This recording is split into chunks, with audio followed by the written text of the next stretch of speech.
Good evening and welcome to the Royal Opera House, both to our audience here upstairs at the Claw Studio and to all of you watching at home live on YouTube. My name is Oliver Mears, Director of Opera here at the Royal Opera. Thank you for joining us for a very special insight as we look inside the Royal Opera's new production of Verdi's Othello, directed by Keith Warner. We're in for a real operatic treat. I'll be speaking to Jonas Kaufmann as he prepares to make his debut as the title role of Othello in this most demanding of operatic roles. Assistant Director Julia Burbach will tell us about Keith Warner's vision for this production. Music Director of the Royal Opera, Antonio Pappano, will be giving his characteristically illuminating insights into Verdi's score. We'll have a performance from soprano Francesca Chiegina, and to put it all in context, we'll also hear from opera historian Sarah Lenton. Now, we want to hear from you tonight, so please tweet us your thoughts at #ROHOtello. Based on Shakespeare's play Othello, Verdi's opera centres on an army general, Othello, and his unfaithful ensign, Iago, whose trickery and deception brings about the tragic demise of Othello and his wife, Desdemona. Othello will be on stage here at the Royal Opera House from the 21st of June, and on the 28th of June you can see the production live in cinemas near you. Visit the Royal Opera House website for more details. Let's take a look at what's in store.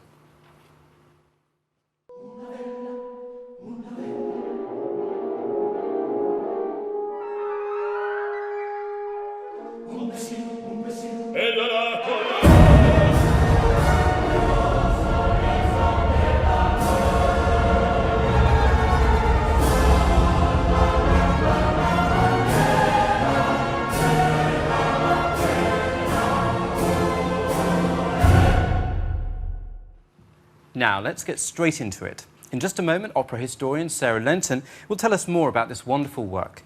But first, please welcome Yetta Parker young artists Francesca Chiegina and James Hendry to perform the Ave Maria, Desdemona's heartbreaking prayer as she prepares for bed on the night of her murder.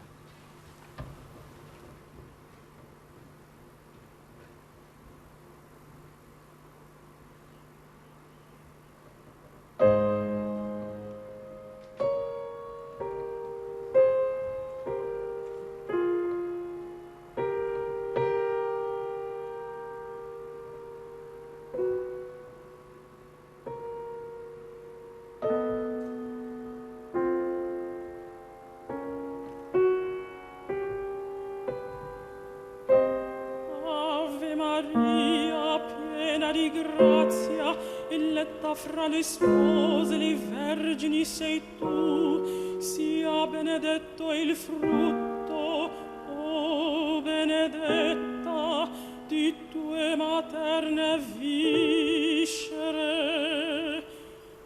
Gesù.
wonderful performance.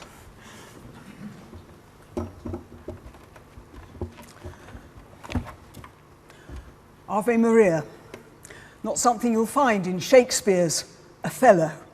In the play, Othello gives Desdemona a chance to pray before he murders her, but she never gets round to an actual prayer, and certainly not one to the Virgin. In fact, Verdi's opera is full of Shakespearean situations with a Latin tweak. Now, I'm going to attempt to oscillate between Othello and Desdemona in Shakespeare and Othello and Desdemona in Verdi. I'm not actually convinced I'll do it, but that's the intention. Anyway, we're lucky to have Othello, the opera, at all. Verdi had gone into retirement and was to be found on his farm or running his cottage hospital or grumbling about modern music. It was generally understood that his operatic life was over, but his publisher, Giulio Ricordi, wasn't having it, and for 16 unoperatic years he kept in contact with Verdi and every now and then dangled a carrot in front of his nose. And it was in 1879 that Verdi bit. He attended a dinner party at Ricordi's and listened to the publisher talking about Shakespeare and what a fine librettist Arrigo Boito was and what a wonderful opera Othello would make. And he said afterwards that he distinctly saw a gleam in Verdi's eye. Even so, it took another 6 years before Othello, music by Verdi, libretto by Boito. Verdi obviously on the right, Boito on the left there. And this show made it to the stage. But the seed was sown at that dinner party. And it's interesting that it was Shakespeare that brought Verdi back. Verdi had been passionately devoted to Shakespeare since his youth, long before Shakespeare was really known in Italy. And it was his Macbeth, back in 1847, that started the fashion for producing real Shakespeare, obviously in Italian, on the Italian stage. As far as we know, Verdi only ever read Shakespeare in Italian, but it's astonishing how often he gets to the heart of Shakespeare, even when the text he's setting has been heavily adapted to make a libretto. Now, the Othello libretto is not as cut around as many Shakespearean operas, but even so, the play had to be shaped into an opera. Verdi needed a duet for a hero and a heroine, and a traditional finale. That means everybody on stage singing all the time. 2/3 of the way through the show, and Boito worked them in. But then he was terribly lucky in his play because Othello has an extraordinarily simple plot. It concerns the Moorish general Othello, who marries a noble Venetian girl, Desdemona, against the wishes of her family. Their happiness is short-lived as the Moor's ensign, Iago, is determined to destroy them. He does this by poisoning Othello's mind against his wife and working him to such a pitch that he murders her. Iago's plot is unravelled in the last fraught moments of the drama, and Othello kills himself. And that's the play. There are details, of course. The token Iago uses to convince Othello of Desdemona's unfaithfulness is famously a handkerchief, and there are a few subsidiary characters. The ones we need to know about for the opera is a young Venetian, Cassio, set up as Desdemona's lover, and another Venetian, Rodrigo, used by Iago to start fights and stuff like that whenever he wants the plot to move along a bit. Finally, there is Emilia, Iago's despised wife, who eventually turns the tables against him. Once you have these people in place, you have the plot. And for a Shakespeare play, Othello is remarkably single-minded. There's no comic subplot, and once Othello and his entourage are in Cyprus, Othello is made the governor of Cyprus. The play almost obeys the classical unities of space and time. The action is so neat that the play almost begs to be made into an opera. Indeed, George Bernard Shaw once wickedly suggested that far from Verdi having made an opera of a Shakespeare play, Shakespeare had unwittingly written an Italian opera. However, neat though it is, Boito and Verdi couldn't just take a play, make a few cuts, and come up with the opera. They had to adapt the plot for a 19th century Italian audience. And in fact, the opera does have a slightly different feel to its 16th century original. I think that would have surprised them. They were so proud of the fact that at last Shakespeare's Othello was on the Italian stage. Because he hadn't been up to now. If we look at earlier Italian versions, we discover that the strong Latin feeling for theatrical decorum usually turned the play into a normal Italian drama. Rossini's Othello, for example, if we see the next slide, doesn't use anything as vulgar as a handkerchief to incriminate the heroine, and his plot actually depends on a misdirected letter. And there is no way in Rossini that Othello would stifle his wife with a vulgar object like a pillow. As you see, this Italian Othello is about to kill his wife properly with a dagger. In fact, there's a memory of that dagger in the next slide, the advert for Verdi's Othello. You see the right hand of Othello. What's he got in that right hand? Actually, he hasn't got anything, but you can see the way the hand is clutched. Obviously, once it held a dagger. And this turning the play into an opera works two ways. Sometimes you lose something, sometimes you gain something. Obviously, Othello needs to become an operatic hero, but opera can give him a ringing tenor voice and a forceful personality. Much of Othello's heroic character is established in Act 1 of Shakespeare's play. Well, Boito cut that, but Verdi gives his Othello an heroic entrance at the beginning of the show that more than compensates for the fact that he's lost his whole character established in Act 1. His voice rides over the chorus and full orchestra as he enters, singing Esulte to a top A. Much of the work of Act 1 has been done in a couple of bars. Similarly, Verdi does something Shakespeare takes care never to do. He leaves his hero and heroine on stage alone.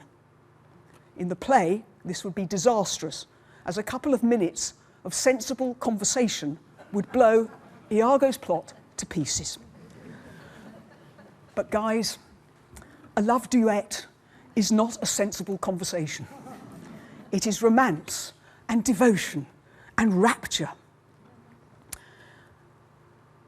And again, the work of Shakespeare's Act 1, which sets up the lovers' deep affection for each other, is done by other means in the hauntingly beautiful duet. And here in this slide, as you can see, Othello, though he seems to be, or Otello seems to be riding over Iago, dominating him on stage. Iago's on the stage there, quailing before Otello's rage.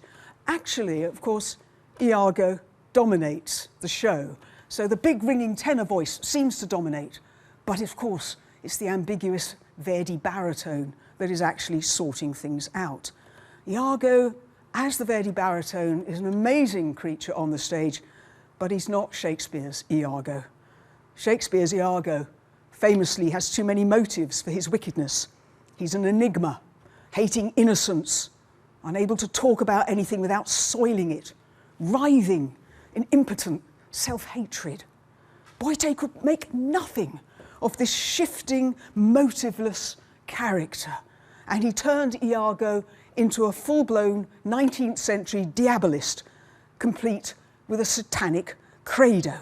If we could see the next slide, we'll see there is Othello in the grip of Iago's machinations. And of course, all his fury is going to be directed at Desdemona. What about that heroine? Well, naturally, she has a forceful musical personality because she is, of course, a dramatic soprano. But in spite of the decibels in the finale, she is much simpler than Shakespeare's independent heroine.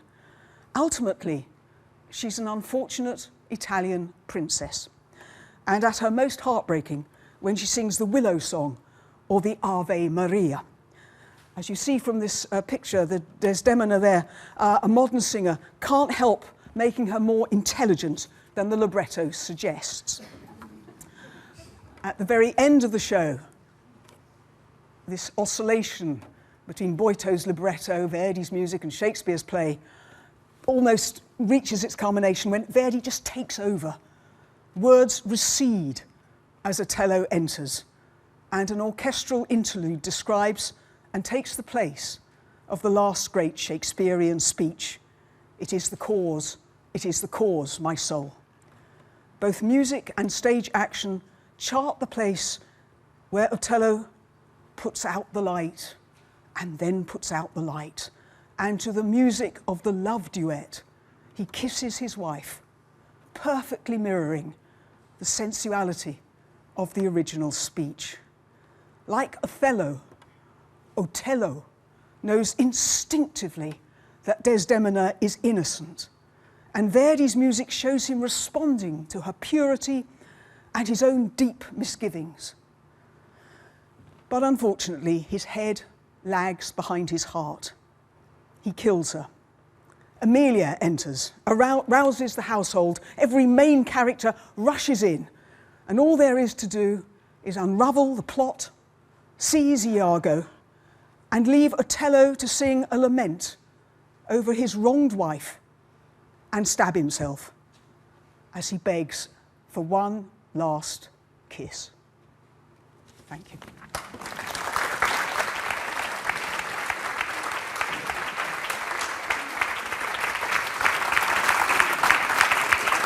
Thank you, Sarah, for your fantastically interesting insights into this piece.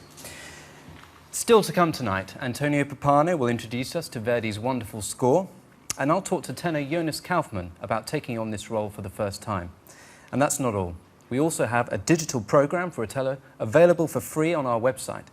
To access it, go to roh.org.uk/publications and use the code FREEOtello in capitals. Now, fresh from a long day in rehearsals, please welcome Assistant Director Julia Burbach.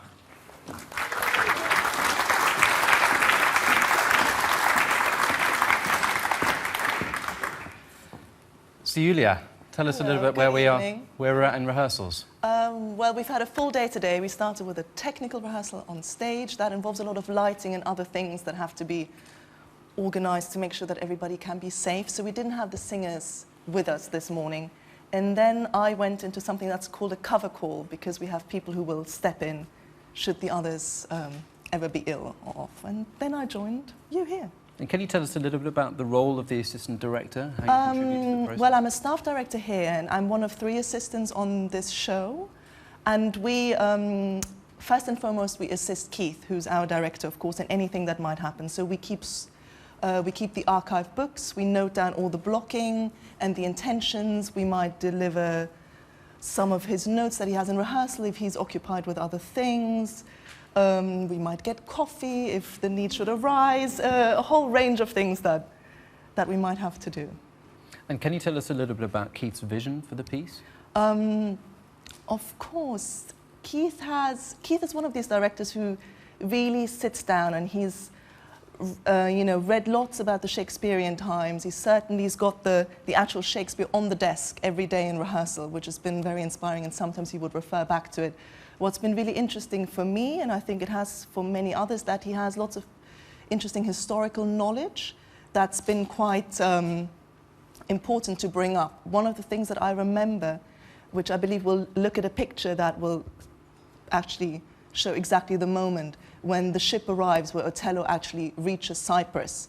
There's a small group of children that also exit the ship.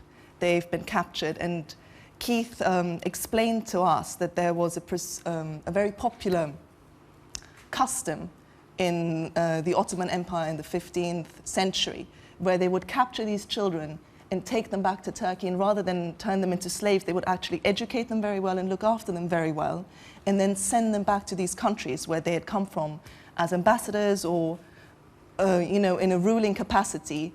And Keith found that very interesting in the moment on stage, to show these children coming at the same time that Othello is on stage, suggesting that obviously that might have been his fate as well. So it's a suggestion And we all thought a very interesting one, something we didn't know about Elizabethan England, but maybe you did, but I dare say I did not. Didn't. And is there an Elizabethan inspiration for the production in terms I think of the look of it? certainly with Keith being so close to the original text, and so much of it is inspired by what has taken place in Elizabethan England at the time.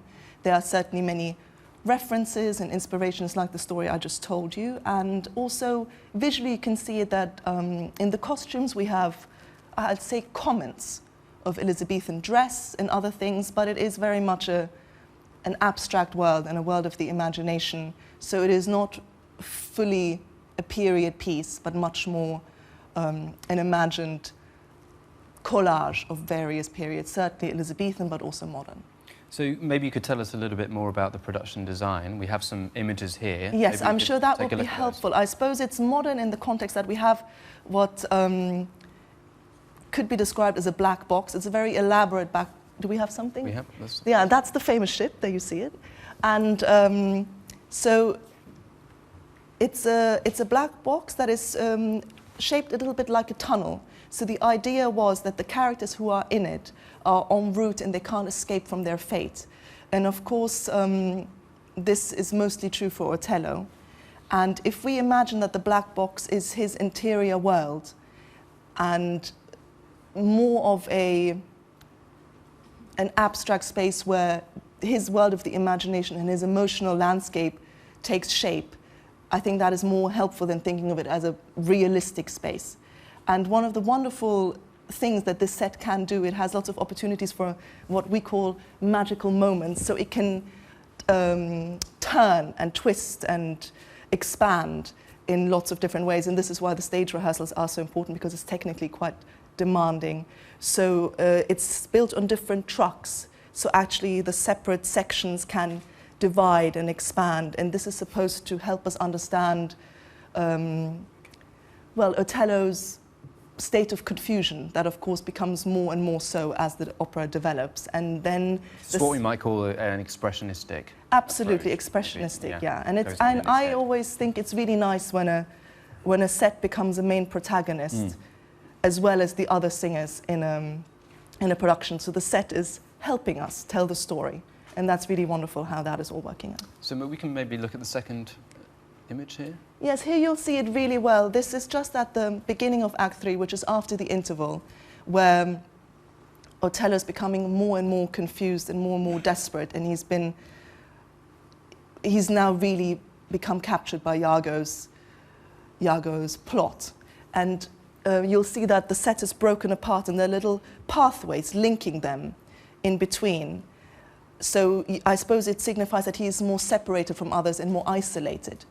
And the people pop up through trapdoors, or they come over these little walkways in a more abstract way, so it's not so realistic as it might have been in the first act with the ship. So it's much more minimalist and stark, and it works very well in showing his state of mind slowly crumbling. Let's have a look at the third one. I think there's one more image. There's one more? Yes, of course, this is the final image, and we have, as you can see, is the bedroom on the one side, and on the other side is leftover sort of scaffolding, is the reverse of the set, which is almost like the interior space, and it's something that is, it's not aesthetically beautiful, but I don't think it's meant to be. It's supposed to show the starkness. And the white, well, you can't really see it. You might see there's something that is broken on the second level of that. I won't tell you what it is, but it is something that represents the Venetian might, and we see it in the third act when the Venetian delegation comes, and at the very end we find it entirely broken apart, no doubt, again symbolizing his state of complete decomposition.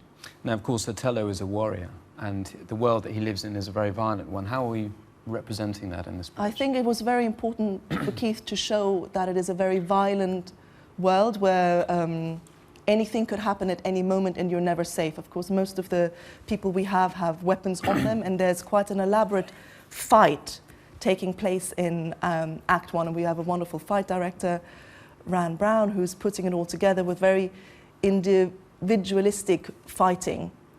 And And that's taken a long time to get together, I can tell you that. But of course, also Othello comes very much out of this world. He's an experienced swordsman, he's an experienced general, but at the same time, he doesn't have much experience of ruling and certainly not of being a husband. So these are challenges for him, where he might be very good at warfare, he's not so good at all of these other things, and that's proving more of a challenge. And we're going to hear from Jonas a little bit later. No doubt. How has it been working with him on this Well, production? it's been very exciting, of course, because he's giving his debut, and it's always wonderful to accompany somebody giving their debut in such an important part. And yes, it's been lovely, and we're all looking forward to how it's all going to pan out. And it's very close now. It is indeed. Yes, indeed. Thank you so much for joining us. A pleasure. Julia, and best of luck with the final rehearsals. Thank you. Thank you.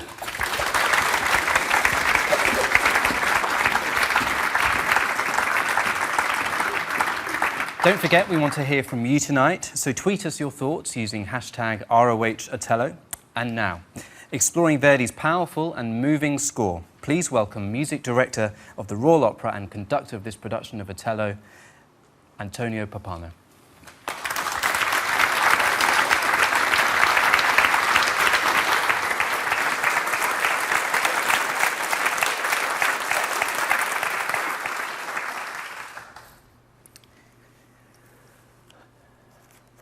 This is one of the great scores for a conductor, certainly. I thought I'd talk to you mainly about the character of Iago and his music.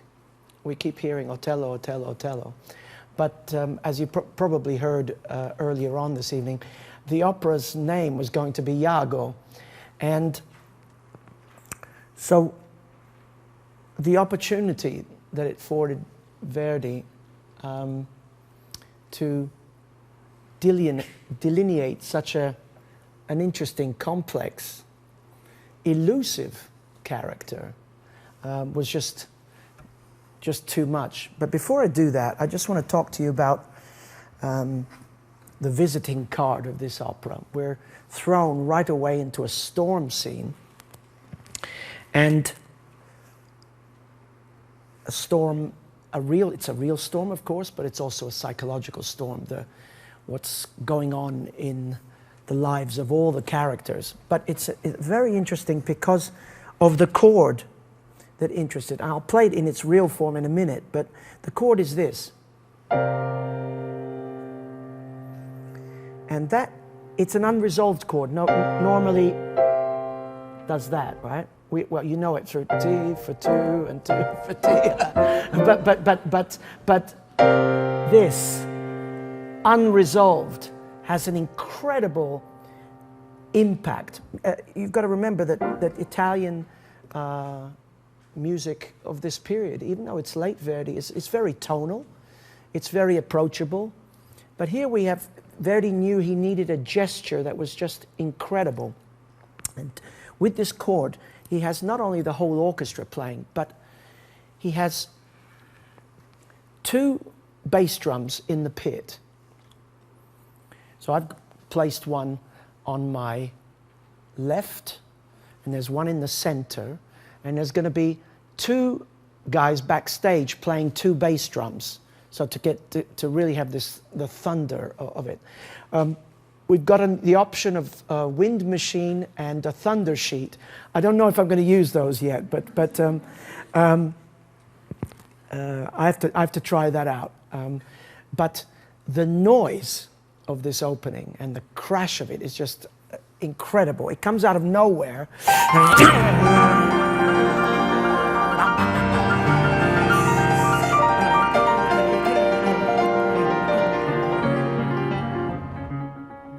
It goes from fortissimo to pianissimo, this rumbling. And then we hear this murmuring sound,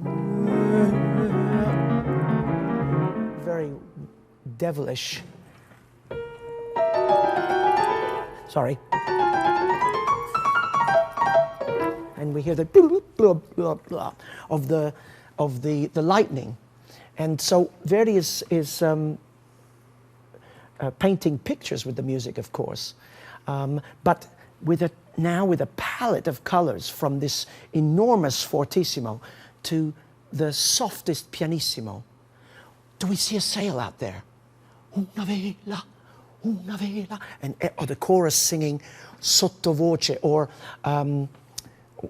this is a wonderful term, sul fiato, on the breath. I scream day and night at the chorus to make this effect, because when the breath is in the sound, it just brings us in right away. I can just listen to the way I'm talking, and I can feel you listening to me doing it. But it's a fantastic device. I mentioned Iago before, and the surprising thing about this character is his playfulness, or more, a better word perhaps would be his mercuriality. He is what he needs to be, depending on who he's with. And that's a very, very, for a manipulator, for somebody very clever, that's a very, very important quality. Now, we meet him at first with Rodrigo. Rodrigo helplessly in love with Desdemona. He's made the trip to Cyprus, and he's having no luck with his suit. And Iago says to him, Rodrigo, so tell me, what are you thinking? He says, well, I'm thinking of drowning myself. Drowning yourself for a woman. He says, but I can't suppress it. He says, come on, just let time do its work. You know, Desdemona right now, who I know in your dreams you're thinking about, is going to be in the arms of that savage with the inflated lips. He's a terrible racist. Iago is a terrible, terrible racist. He says, buon Rodrigo, I'm your friend. He says, listen, I'm your friend, and I'm going to help you. He says, you know, for the fragile woman can't compete with somebody clever like myself. I swear to you. Soon she'll be yours. But listen, though I pretend to love him, I hate the more. And one of the reasons for that is over there, him. He's pointing to Cassio. He says, that dandified captain who's usurped my rank, the rank that I earned from fighting in hundreds of wars. But that was the wish of Othello. He says, and now I remain to His Most Royal Highness, his valet. And so I've said that whole text to you. I'm going to sing some of it for you, just to show you how he's characterizing it. The storm has ended. Othello has had his big entrance. Everybody goes away, preparing for the festivities. And this aside takes place. Rodrigo, e ben che pensi? I want to drown myself. Affogarmi, stol tu e chi s'affoga per amor di donna. So there's a funny little accent. Per amor di donna. You can see him with his lips going, di donna, being so, the word is in Italian, he used disprezzo, disgust for woman, you know? But he does it playfully. But I can't let it go, vincer non so, su via fa senno, let time, las aspetta l'opera del tempo. A Desdemona bella, che nel segreto del tuoi sogni adori, presto in uggia verran foschi baci quel selvaggio dalle gonfie labbra. Buon Roderigo. Do you see how the music just changes from this total ugliness to the most suave, elegant? Buon Roderigo, amico tuo sincero, mi ti professo, I'll help you out. Men più forte ambascia, soccorrerti potrei. And he talks about fragile woman up against somebody like me. It's almost a vaudeville number.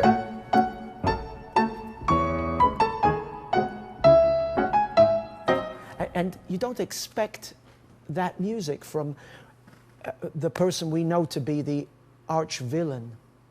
And that's the point. Because nobody must suspect him. And he's kind of fun, actually. But he turns and he says, that woman will be yours. He says, but listen, m'ascolta, though I pretend to love the more, benché finga d'amarlo, odio quel moro, è una cagion dell'ira. Eccola, guarda, that dandified captain, quell'azzimato capitano, usurpa il grado mio, 100 ben pugnate battaglie ho meritato. Tal fu il voler d'Otello, io rimango di sua amoresca. There's a mocking quality. I'm just his alfiere. So you see the evil, but no. The minute you think you've pegged him, he changes. Do you hear that little run? And he's away. Fantastic. And he's away. Absolutely brilliant. When Othello storms in, interrupting the fight scene that you heard about before, the power of Othello and this outbreak, he says, put down your swords, abbasso le spade. And he says to Iago, honest Iago, for by the love that you bear me, tell me what happened here tonight. He says, onesto Iago, per quell'amor che tu mi porti, parla.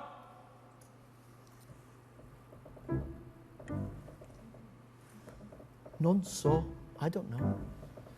Qui tutti eran cortesi amici di ansie giocondi. Ma ad un tratto, all of a sudden, they just went nuts. It's like a malignant planet got into their brains. Come se un pianeta maligno avesse a quelli smagato il senno. And then they took out their arms. Guainando l'arme, s'avventono furenti. Do you hear that fortissimo? Yuppang! As if nothing. I swear that this is what happened. And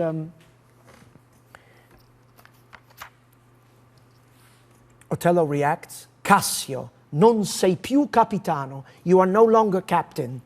Cassio, non sei più capitano.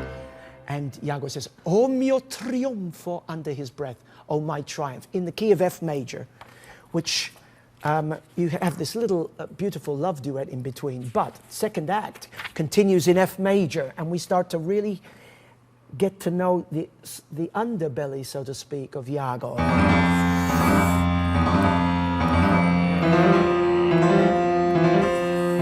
It's a theme that almost drills right through you.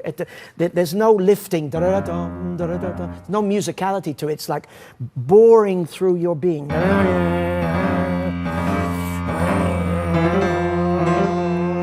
But listen what it turns into. To the most benign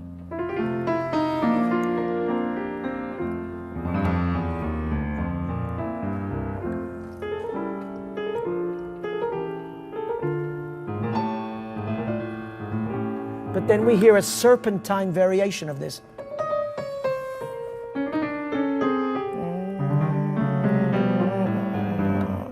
And this serpentine quality is very important because, of course, you know the green-eyed monster jealousy and how that is characterized as a serpent, as a hydra in this piece. Well, Verdi has has incorporated that into the characterization of Iago himself. Now, we keep hearing about this famous credo of Iago's, and as most of the music I've played for you has been quite playful, but this is something, this takes that I played for you, and in its, sometimes its guise is this. Could be Mendelssohn, Midsummer Night's Dream, but then it becomes this. Vanne la tua meta già vedo, ti spinge il tuo dimone, e il tuo dimon son io. So he says to Iago, I know where you're going, and and your demon is pushing you, and I am that demon, and my demon is pushing me, and I believe in an inexorable God. And we hear this theme. Again, important to know, Iago is alone now. Nobody else is standing there. So he can reveal himself, the real him. And with this very strange, I'll play it to you softly.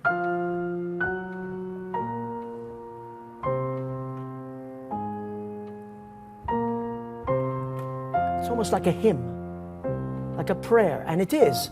But in this guise, where the whole orchestra and the violins playing octaves, not divided octaves, but playing difficult octaves, but the sound is amazing. And of course, the brass.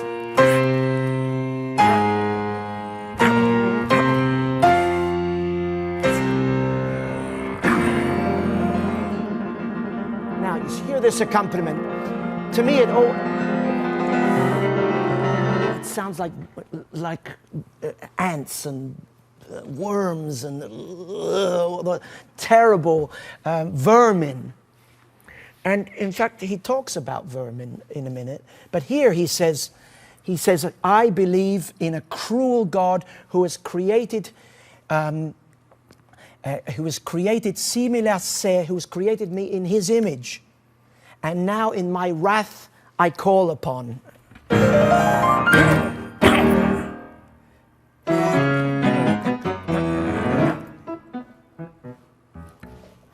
And he says, from the baseness of a germ, dalla viltà d'un germe, or from an atom, o d'un atomo, vile son nato, I was born evil.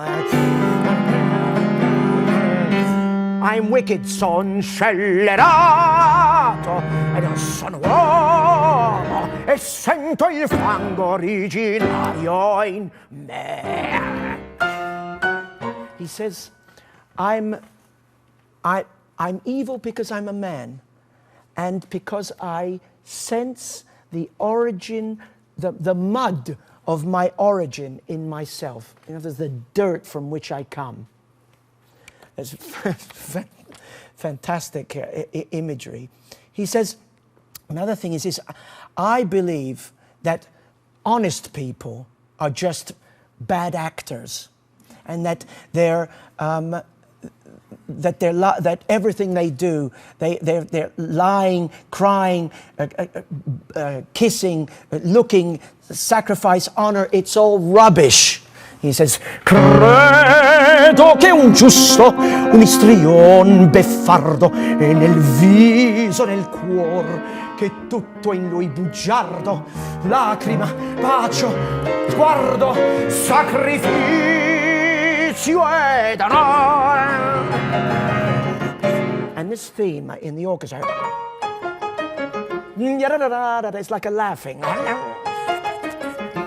You noticed also that how the tremolo is used to heighten the drama. It almost trembles with character. It's fantastic. He says that we are all a game of cruel destiny, from the germ of the cradle to the worms of the grave. And we hear this, the grave.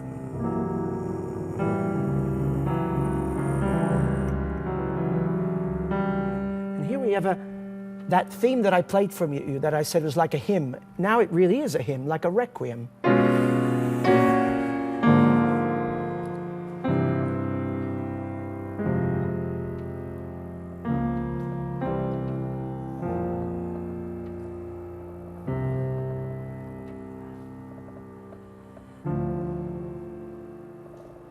Vien dopo tanta irrision la morte.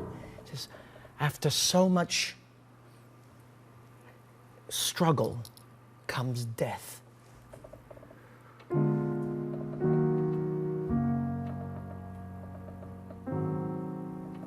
Music becomes more benign.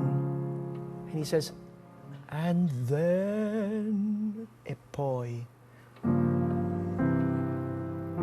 Listen to the sick chord here.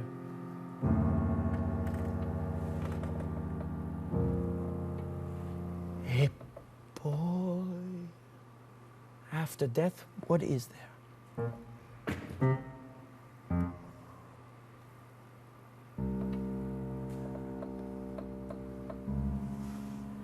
Death is nothingness. La morte, il nulla. And the orchestra explodes into a huge laugh. He says, and heaven is an old wives' tale. And the orchestra cackles.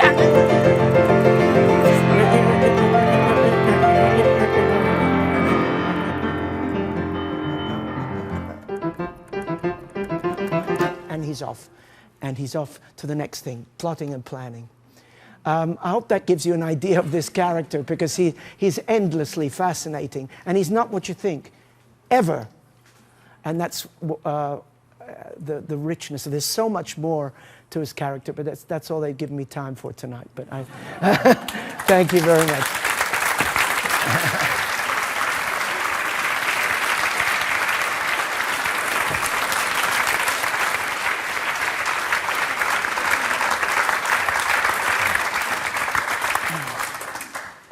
Thank you for that wonderful exploration. It was fantastic work, Tony. Yeah, I didn't realize I had to do so much singing, but That was fantastic. yeah, I'm going to send you a bill for that, that's for sure. Put you on stage. Now we're going to hear more from Antonio, and joining him, Jonas Kaufmann, the star of this new production. Gentlemen, please come and join me. Thank you.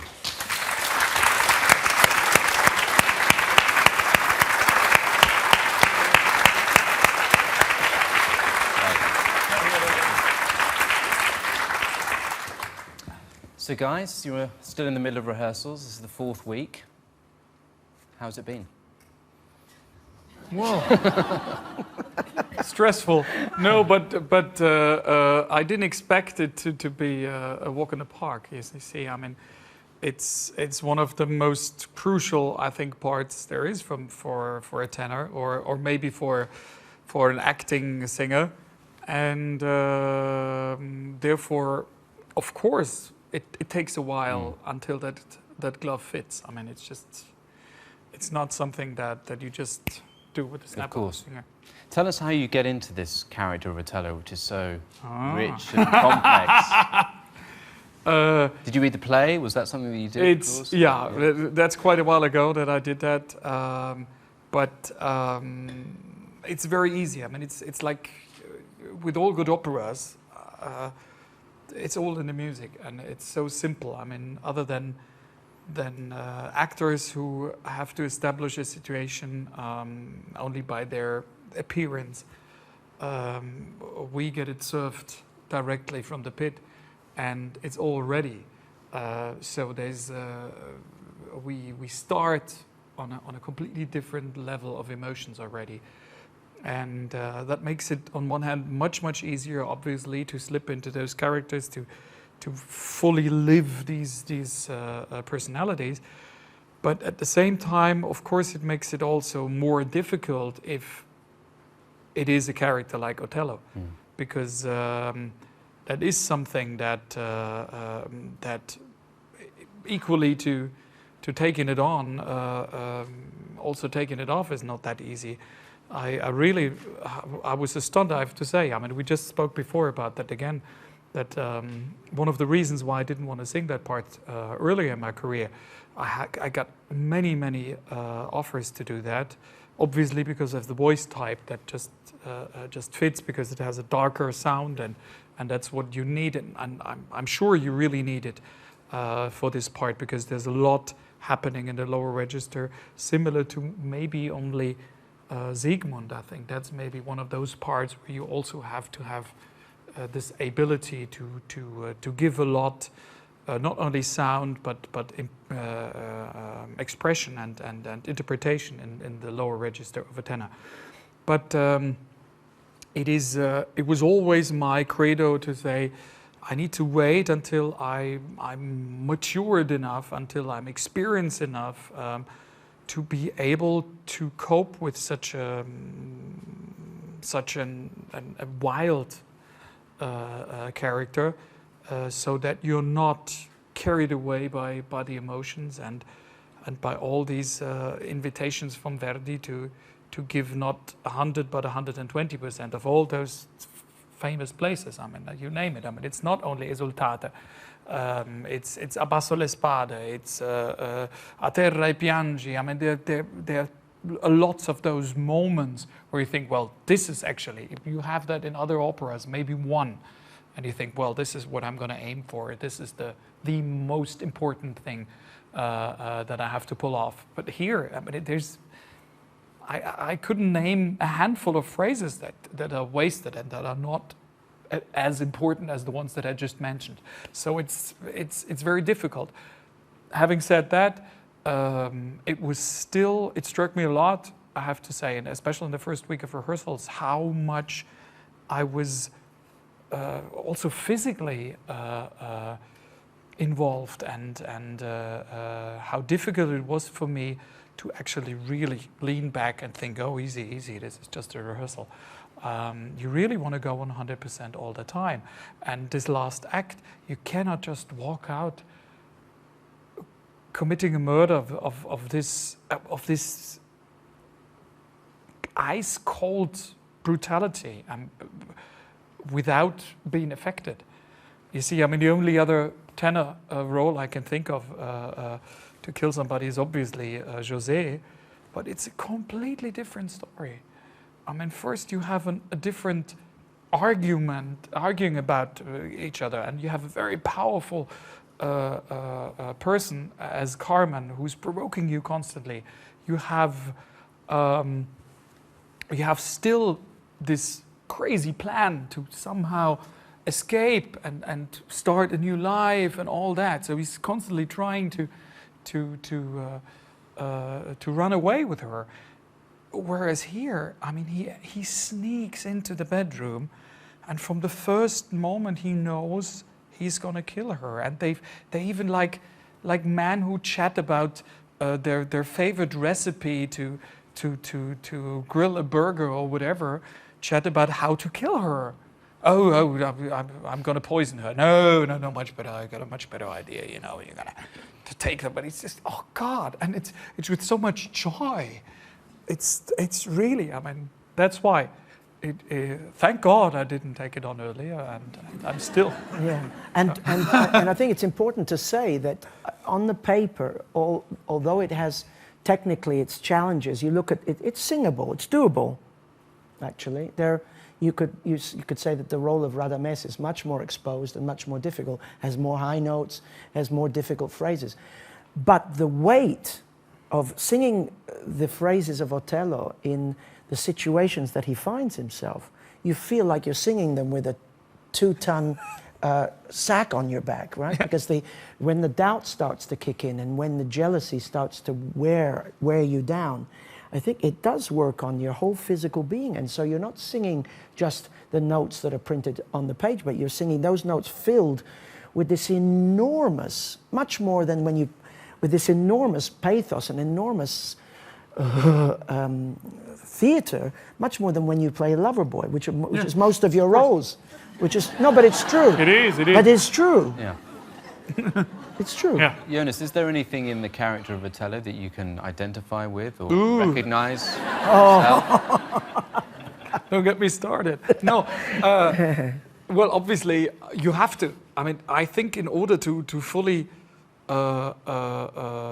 embrace this character and to bring it to life in a very credible way, you somehow have to find something like that in yourself. I mean, all that anger, all that disappointment, all that you see. I mean, it's very strange, but the reason for him to react like that, I think, is besides. I mean, of course, we can talk about religion and whether this is maybe part of his background, that there is this very terrible revenge,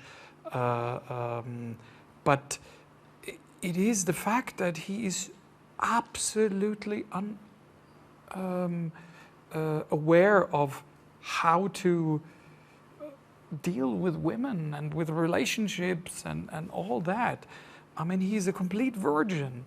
He suddenly, I mean, we know from the play, I mean, that they met eventually at this dinner, and he was showing off, telling all his greatest adventures, and she somehow thought that this is her escape route from the very dominant father, and so this whole thing started, and I think you can see at some moments at the beginning, obviously, of this opera in first act, not later then, because then unfortunately jealousy is already so much in his head. How insecure he is in talking to her about their relationship, and he also says, I'm so happy. I'm so afraid. He almost faints from in the love duet. Yeah, he's overwhelmed so much by these emotions that strangely suddenly start to come up, and the only way to describe it, to compare it, is actually to battlefield, to warrior pictures. I mean, it's just it's very, very strangely when you read that text and you think, my goodness, I mean, don't you have anything else in your head? No, obviously not. I mean, because he never thought about that. And that makes it also so fragile that he is probably for the first time in his life willing to give in and to let this tender, this vulnerable character out. And that's what makes it so difficult then for him to cope with the fact that at least he believes he's been betrayed. So Tony, Keith Warner directed the production. Yeah. How has his approach impacted on how you've worked musically on the show? Well, I've worked so much with Keith in the past that there's a very natural dynamic. I think I think the good directors work with the music and the words. And when you start straying too much from that, you get into trouble. And I think that Keith is very, very sensitive to both things. He has also a very astute understanding of the text itself, and really what it means exactly, and therefore, and giving, once you know something specifically, then you can work around. You can be freer. Strangely enough, do you know what I mean? It's when you're unsure or you're just being general that I think that with something as magnificent as a Shakespeare, Verdi, Boito co-production, you get into trouble. You can't be general. You can't put on the usual operatic, gestures or stuff or shtick. It doesn't work. It wash. And I think it's to get us to be. Keith's worked very hard to get us to be honest. And also we have the chance to do quite a few run-throughs, which is very important. It's very important for him to get the measure of the role, but it's very important for all of us to get the timing of this specific production right, so that we all feel like, oh yeah, we know where we are. You've known Keith for a long time. Yes. So does that help the process? It can. We've done so many different things together.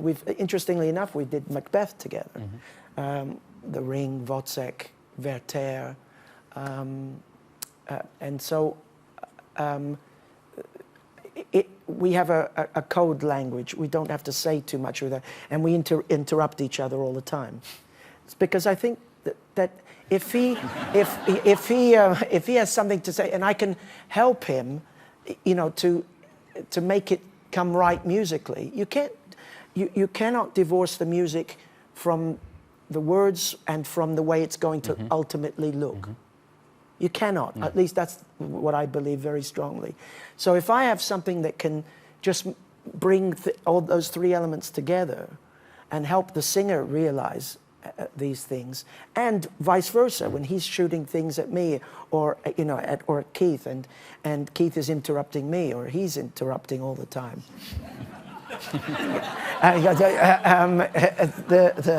You see?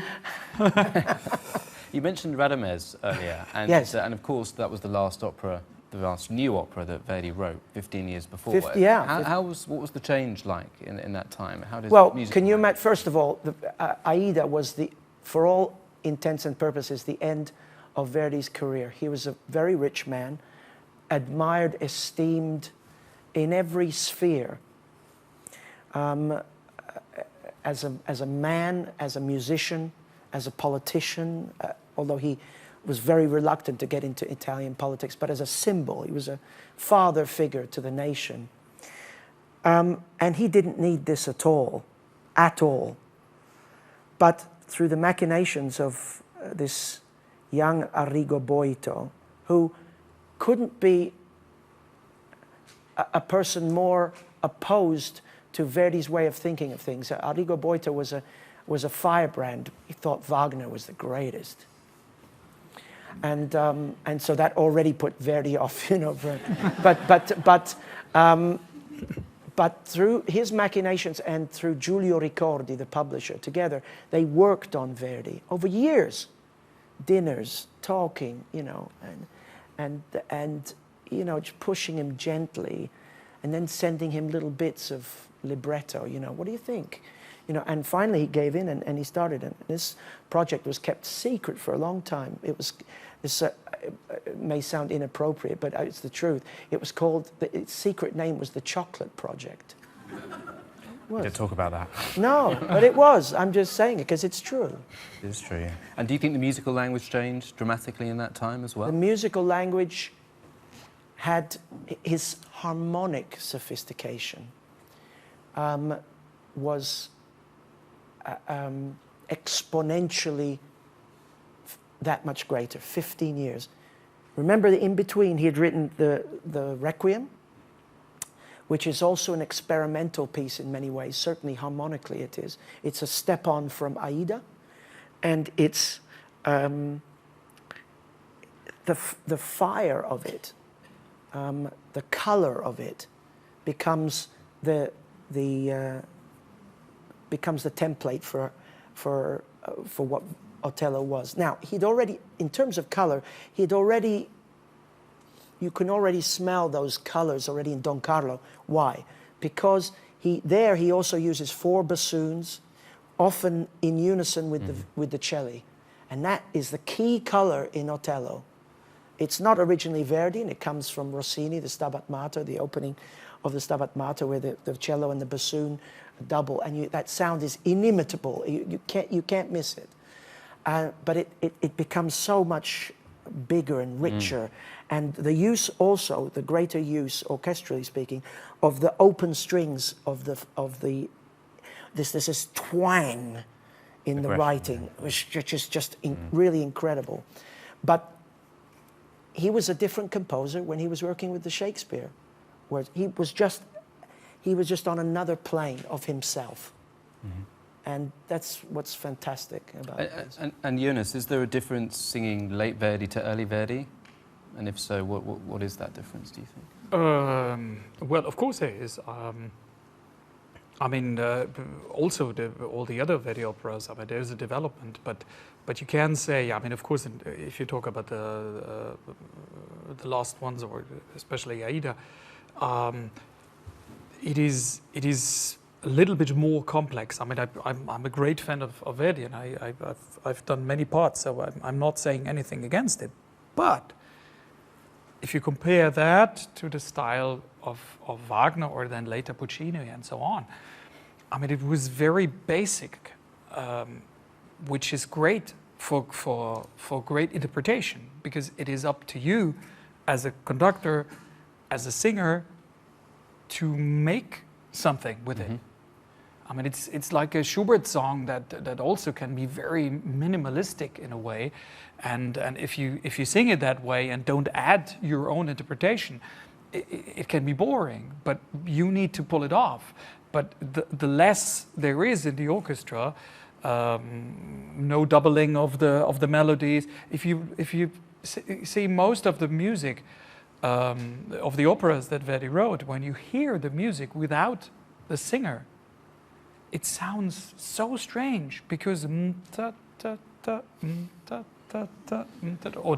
or whatever. I mean, it's always the same rhythm for hours. I mean, it's just, and the melody instrument in this case, the singer makes the big difference. So it is a burden, if you say so.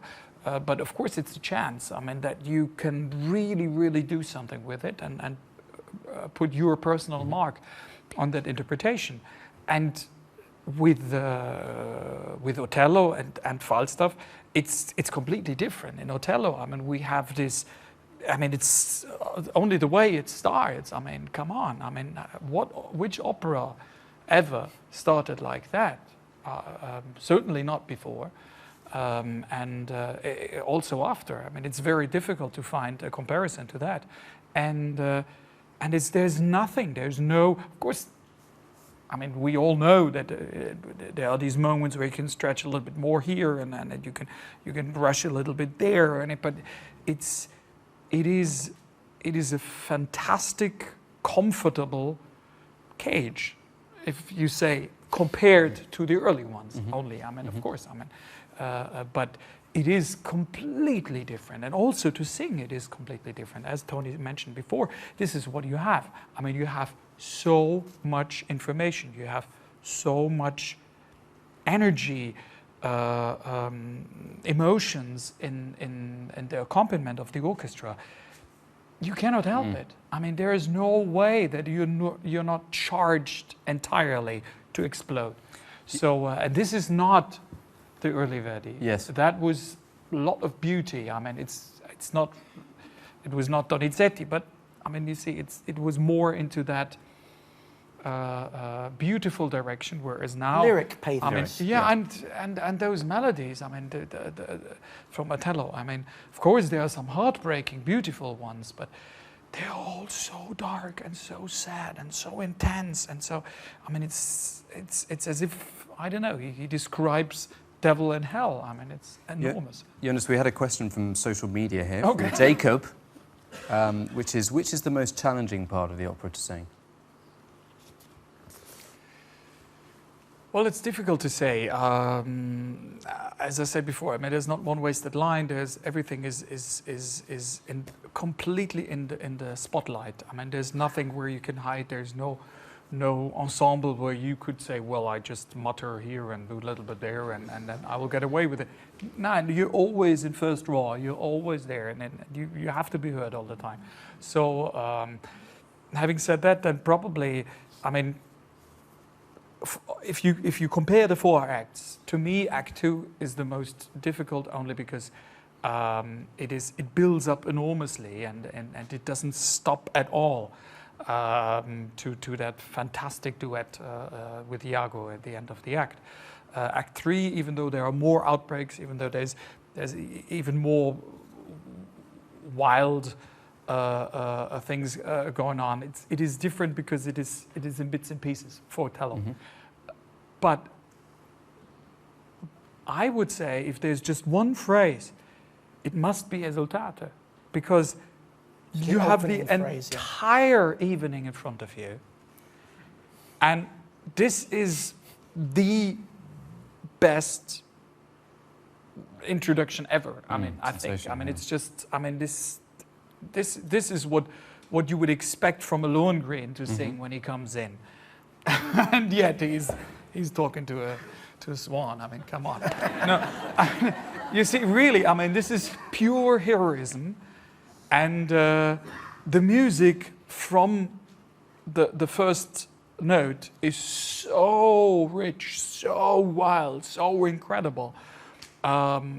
This thunderstorm and the flashes. It's just, I mean, crazy.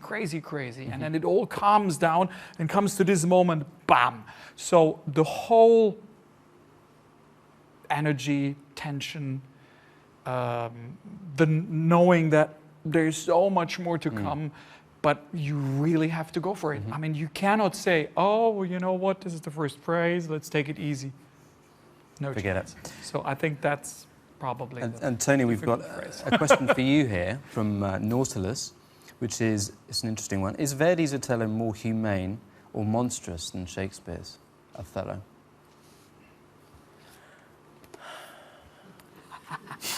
Well, Discuss. I think, you know, it depends how you hear the music, isn't it? You know, I mean, he's both. His humanity, when you hear him,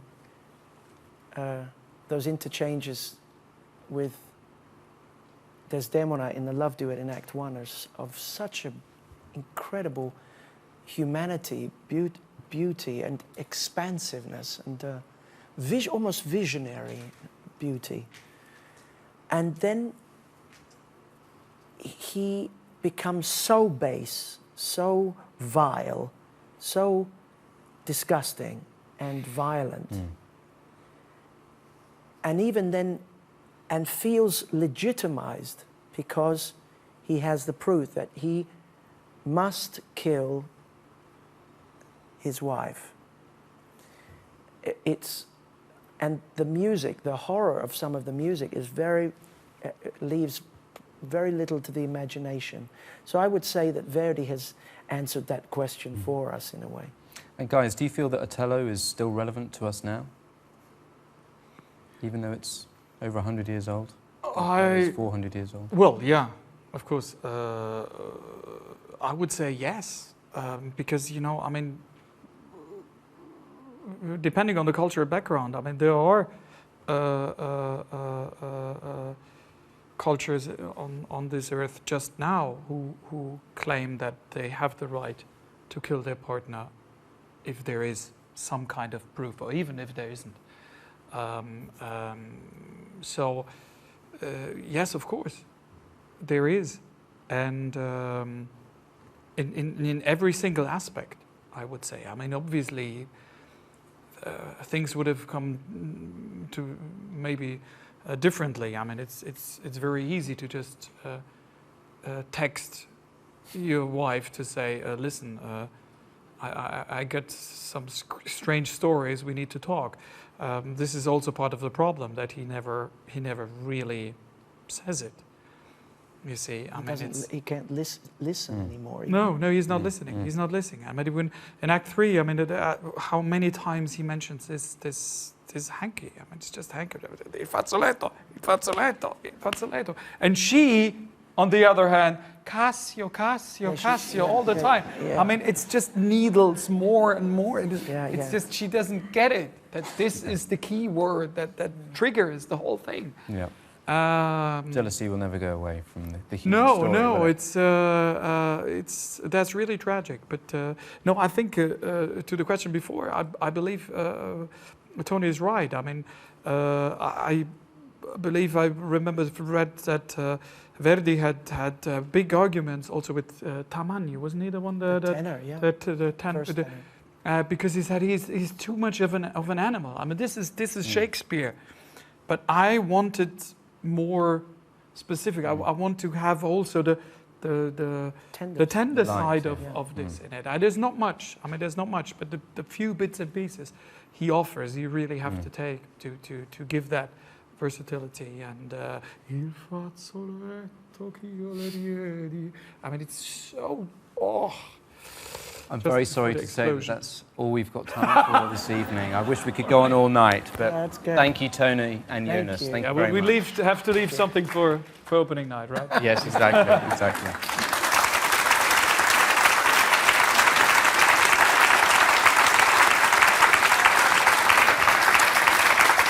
Don't forget that you can see this brilliant production of Verdi's Othello here at the Royal Opera House from the 21st of June. And of course, you can also see it in your local cinemas on the 28th of June as well. Visit our website for more details.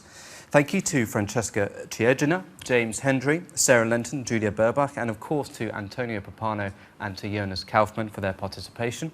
And a big thanks to our wonderful audience here at the Royal Opera House and to all of you watching at home. Good night.